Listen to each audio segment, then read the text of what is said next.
Mbak Dino kemarin tuh harusnya nggak ngomong kayak gitu, biar nggak blunder, nggak perlu bawa-bawa pengacara juga. Buat apa? Buat nantang, buat nentangin istilahnya.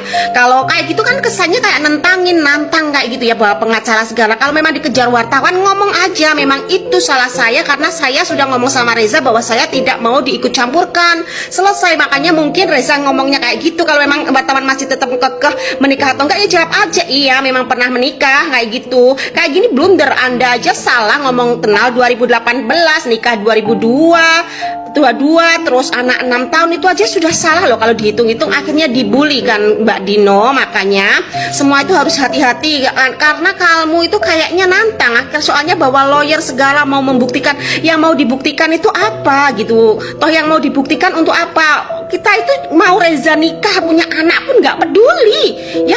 Reza juga sah-sah aja, laki-laki dan perempuan nikah punya anak nggak apa-apa gitu loh. Toh Reza juga saya kira bertanggung jawab tuh. Ada yang buktinya ada foto dengan ibu sampean itu yang di mall bawa es krim ya. Itu aja anaknya sudah besar loh. Tentu kalau Reza nggak pernah nemuin anak, nggak bertanggung jawab, nggak mungkin ya ada foto-foto kayak gitu juga loh Mbak Dino. Makanya kalau mau speak up tuh harus hati-hati ya. Seharusnya kemarin itu nggak usah pakai bawa pengacara, kayak mau nantangin aja kayak Reza itu ada kesalahan aja.